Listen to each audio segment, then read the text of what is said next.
Hello students. तो आप लोगों का मैं स्वागत करती हूँ अपने YouTube channel Sonam with pharmacy पे।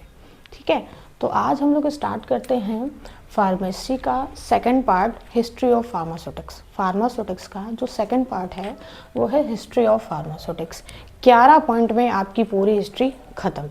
बस इन्हीं 11 पॉइंट को आप लोगों को अच्छे से पढ़ लेना है। बस इतना ही आपको हिस्ट्री ऑफ फार्मास्यूटिक्स में लिखना है। ठीक है, तो चलिए इन 11 पॉइंट्स को पढ़ते हैं। सबसे पहला पॉइंट क्या है, इन 1912 यानी कि 1919 में आपके भारत में एक एक्ट आया था। उस एक्ट का नाम क्या था, प्रिवेंशन ऑफ एडल्ट्रेशन एक्ट। अब एडल्ट्रेशन मीन्स क्या होता है, मिलावट। आप सभी को पता होगा कि भारत में ऐसी कोई चीज़ नहीं है जिसमें किसी न किसी प्रकार की मिलावट ना की जाए।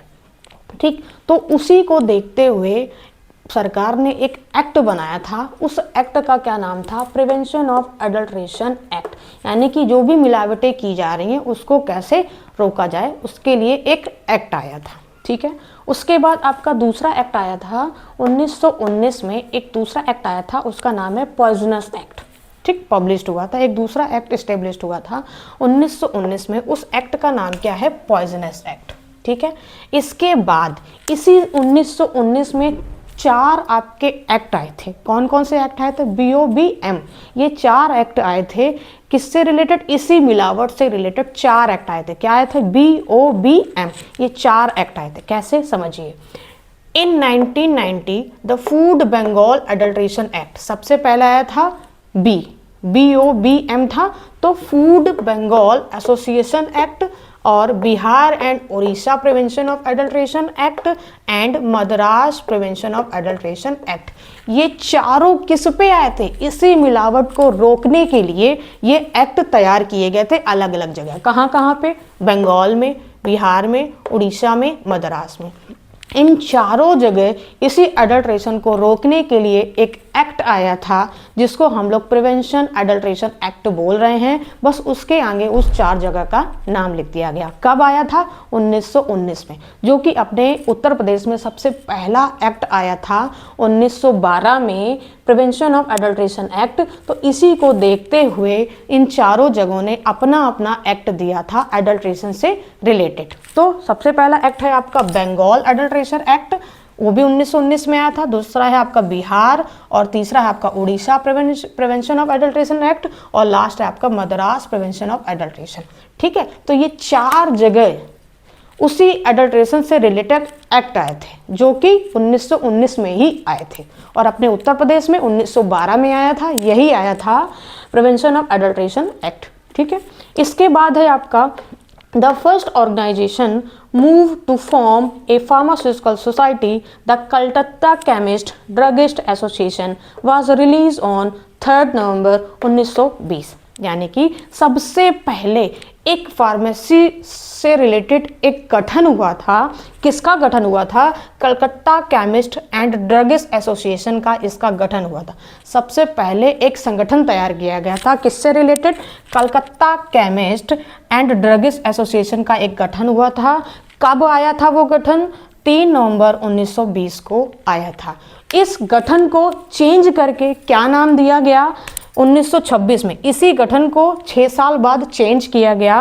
क्या नाम दिया गया, Bengal chemist and druggist association. ठीक है, सबसे पहले, इस पॉइंट का मतलब क्या है, सबसे पहले फार्मेसी से रिलेटेड एक संगठन तैयार किया गया था। क्या संगठन तैयार किया गया था, the Calcutta chemist and druggist association एक संगठन तैयार किया गया था। कब तैयार किया गया था, 3 नवंबर 1920 में तैयार किया गया था। उसके बाद इसी को इसके नाम को चेंज कर दिया गया, जो कि 1926 में किस नाम से आया, Bengal chemist and druggist association. ठीक है, ओके।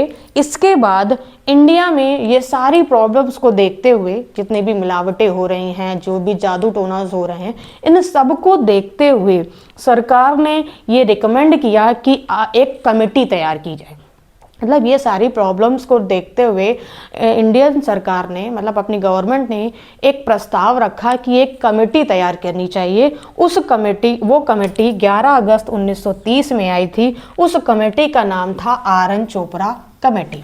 ठीक, ये सारी प्रॉब्लम्स को देखते हुए, to look in a problems pharmacy, pharmacy field की ये सारी प्रॉब्लम्स को देखते हुए गवर्नमेंट सरकार ने ये कहा है कि एक प्रस्ताव रखा, इंडिया द्वारा एक प्रस्ताव रखा गया कि एक कमेटी तैयार की जाए।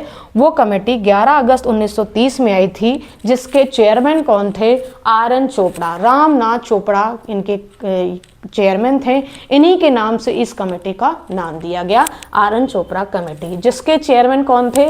लेट RN चोपड़ा, रामनाथ चोपड़ा इनके चेयरमैन थे। इसीलिए इन्हीं के नाम पे ये इस कमेटी का नाम क्या कर दिया गया? RN चोपड़ा कमेटी, जो कि कब आई थी? 11 अगस्त 1930 में। ठीक है। इसके बाद under the RN Chopra committee, इसी RN चोपड़ा कमेटी के अंडर एक और एक्ट आया था, 2 एक्ट आए थे। एक एक्ट आया था डेंजरस ड्रग एक्ट, दूसरा आया था ड्रग इंक्वायरी कमेटी। ठीक, इसी RN चोपड़ा कमेटी के अंडर तुरंत उन्होंने एक एक्ट पास किया था, वो है डेंजरस ड्रग एक्ट। मतलब कुछ ऐसी दवाएं जो हार्मफुल देती थी, उनका फीडबैक बहुत ख़राब होता था, वो उनके हेल्थ के लिए वो मतलब बहुत ज़्यादा डेंजरस होती थी, हार्मफुल होती थी। तो उसके लिए RN चोपड़ा ने एक एक्ट पास किया था, उसका नाम था डेंजरस ड्रग एक्ट, और एक कमेटी तैयार की गई थी, ड्रग इंक्वायरी कमेटी, कि ड्रग के बारे में, हर एक चीज़ के बारे में इंक्वायरी की जाए कि इसका फीडबैक कैसा होता है, इसका इफेक्ट कैसा रहेगा, इफेक्टिव होगी कि नहीं, साइड इफेक्ट है कि नहीं। इस चीज़ को जानने के लिए RN चोपड़ा ने एक और कमेटी तैयार की थी, ड्रग इंक्वायरी कमेटी, और एक ड्रग एक्ट पास किया था, डेंजरस ड्रग एक्ट। ठीक, जो कि किसके अंडर था? RN चोपड़ा के ही अंडर था। ठीक है। इसके बाद 1940 में गवर्नमेंट द्वारा, ब्रिटिश सरकार द्वारा एक बिल पास किया गया इसके लिए कि कोई भी ड्रग्स तो जो बनाई जा रही है उसका कैसे एक्सपोर्ट किया जाए, कैसे इंपोर्ट किया जाए, उसको कैसे डिस्ट्रीब्यूट किया जाए, इस सब के लिए एक बिल पास किया गया था। कब किया गया था?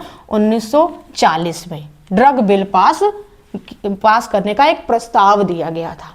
ठीक है। इसके बाद 1945 में एक एक्ट आया था, ड्रग एंड कॉस्मेटिक एक्ट। क्या आया था? ड्रग एंड कॉस्मेटिक एक्ट आया था 1945 में। कौन सा आया था act? Drug and cosmetic act 1945 में आया था। उसमें फार्मेसी बिल से रिलेटेड भी कुछ इंट्रोड्यूस किया गया था। ठीक है। इसके बाद जस्ट इसी के 1 साल बाद आपका 1946 में एक कमेटी तैयार की गई थी। उस कमेटी का नाम था हेल्थ सर्विस डेवलपमेंट कमेटी तैयार की गई थी, जो किसके अंडर तैयार की गई थी? बोरे कमेटी के अंदर तैयार की गई थी, क्योंकि इनके चेयरमैन जो थे वो बोरे थे, इसलिए इस कमेटी को बोरे कमेटी के नाम दिया गया। ये कमेटी किससे रिलेटेड थी? फार्मेसी एजुकेशन इन इंडिया से रिलेटेड थी, कि आपके इंडिया में फार्मेसी से रिलेटेड, एजुकेशन से रिलेटेड क्या क्या हो रहा है, उससे रिलेटेड एक कमेटी तैयार की गई थी। उस कमेटी का नाम था बोरे कमेटी, या उसको हेल्थ सर्विस डेवलपमेंट कमेटी भी कहते हैं। ठीक है। इसके बाद जस्ट 1946 के 2 साल बाद आपका 1948 में एक और एसोसिएशन, या एक बोल सकते हो एक संगठन की स्थापना हुई थी, जो IPCA के नाम से जाना जाता है। IPCA का फुल फॉर्म क्या है? Indian pharmaceutical Congress association. कहाँ पे डेवलप हुआ था? कलकत्ता में। इसका डेवलपमेंट यानी कि एक इसका एसोसिएशन का विकास हुआ था, कहाँ पे? कलकत्ता में। इसका फुल फॉर्म क्या है? IPCA का फुल फॉर्म क्या है? इंडियन फार्मास्यूटिकल कांग्रेस एसोसिएशन का डेवलपमेंट कलकत्ता में हुआ था। कब हुआ था? 1948 में। ठीक है। देन इसके बाद 1948 में एक और एक्ट आया था, IPC आया था, एक कमेटी आई थी, इंडियन फार्मास्कोपियल कमेटी आई थी, जो कि BN घोष के द्वारा आई थी। इसीलिए इसके जो चेयरमैन थे वो डॉक्टर BN घोष थे, जो किससे रिलेटेड थे? फार्मेसी इंस्टीट्यूशन से रिलेटेड थे, कि जितने भी फार्मेसी इंस्टीट्यूशंस हैं यानी कॉलेजेस हैं, वो कैसे रेगुलेट हो रहे हैं, उनकी रेगुलेशन क्या है, कैसे चल रहे हैं, उनमें कैसा क्या स्टडी से रिलेटेड काम हो रहा है, ये सारी चीज़ें इंडियन फार्माकोपियल कमेटी एक तैयार की गई थी 1948 में, जो किसके द्वारा इस्टेब्लिश्ड हुई थी?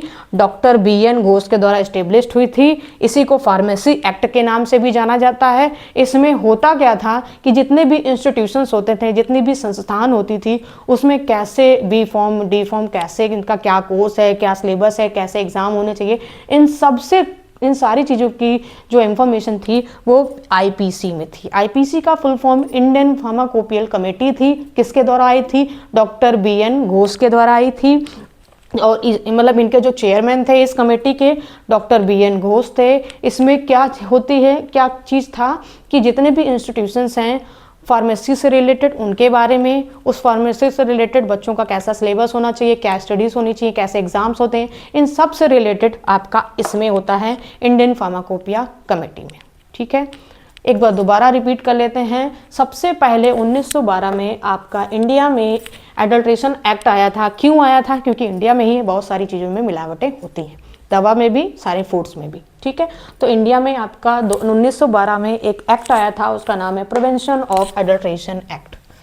1912 के बाद 1919 में इसी चीज़ से रिलेटेड, एडल्ट्रेशन से ही रिलेटेड 4 जगह एक्ट आए थे। कौन कौन से एक्ट आए थे आपके? यही प्रिवेंशन ऑफ एडल्ट्रेशन ही एक्ट आया था, पर 4 जगह आया था। BOBM, B for Bengal, B for Bihar, O for Odisha, M for Madras. इन चारों जगह प्रिवेंशन ऑफ एडल्ट्रेशन एक्ट आया था 1919 में। किसको देखते हुए? अपनी इंडिया को, उत्तर प्रदेश में देखते हुए। उसके बाद सबसे पहले फार्मेसी से रिलेटेड एक संगठन तैयार किया गया था। उस संगठन का नाम था Calcutta chemist and druggist association, जो कि कब रिलीज हुआ था? 3 नवंबर 1920 में पारित हुआ था या रिलीज हुआ था। इसके नाम को चेंज करके 1926 में Bengal chemist and druggist association नाम दिया गया। ठीक है, इसके बाद इंडिया में ये सारी प्रॉब्लम्स को देखते हुए सरकार ने एक प्रस्ताव रखा कि एक कमेटी तैयार की जाए। उस कमेटी का नाम क्या था? RN Chopra committee. वो कमेटी कब बनी थी? 11 अगस्त 1930 में बनी थी। इसी RN चोपड़ा कमेटी के अंडर 2 एक्ट आए थे, डेंजरस ड्रग एक्ट और एक ड्रग इंक्वायरी कमेटी आई थी। ठीक है, उसके बाद 1940 में ब्रिटिश सरकार द्वारा एक बिल पास किया गया था। सरकार द्वारा एक बिल पास किया गया था कि जो भी दवाएं इधर से उधर मतलब आयात निर्यात किया जा रहा है, उसका डिस्ट्रीब्यूशन कैसे होगा, उसका मैन्युफैक्चरिंग कैसे होगा। तो इसके लिए 1940 में गवर्नमेंट ने एक बिल पास किया था, उस ड्रग बिल उसको कहते हैं। ठीक है, 1945 में एक एक्ट आया था, ड्रग एंड कॉस्मेटिक एक्ट आया था। उसमें फार्मेसी बिल्स से भी रिलेटेड बताया गया था। उसके बाद 1946 में एक कमेटी आई थी, उसको हम लोग क्या बोल रहे हैं? हेल्थ सर्विस डेवलपमेंट कमेटी या बोरे कमेटी के नाम से भी जाना जाता है।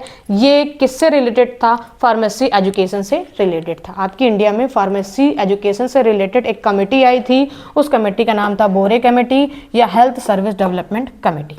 ठीक है, उसके बाद 1948 में एक एसोसिएशन आया था, डेवलप हुआ था। कहाँ पे? कलकत्ता में। उस एसोसिएशन का नाम क्या था?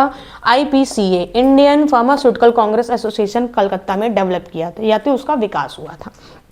लास्ट पॉइंट, 1948 में आपकी एक कमेटी आई थी, IPC, इंडियन फार्माकोपियल कमेटी आई थी, जो कि किसके अंडर आई थी, यानी उसके चेयरमैन कौन थे? डॉक्टर BN घोष चेयरमैन थे। इसमें क्या रिलेटेड था? इससे फार्मेसी इंस्टीट्यूशंस के रेगुलेशन से रिलेटेड था कि फार्मेसी इंस्टीट्यूशन कैसे क्या चल रहे हैं, उससे रिलेटेड था। ठीक है, इसी इंडियन फार्माकोपिया कमेटी को हम फार्मेसी एक्ट के नाम से भी जानते हैं। तो आई होप आप लोगों को ये लेक्चर समझ में आया हो। ये आपके लिए बहुत मतलब इससे आप लोगों को हिस्ट्री से रिलेटेड जो भी कथा होती है उसको हम लोगों ने बहुत कम करके सिर्फ 11 पॉइंट में आप लोगों को डिस्कस किया है। तो अगर आप लोगों को ये वीडियो अच्छा लगा हो तो please subscribe and follow this channel. और आप लोगों को किसी और कोई टॉपिक पे वीडियो चाहिए तो आप मुझे कमेंट भी कर सकते हैं। ओके।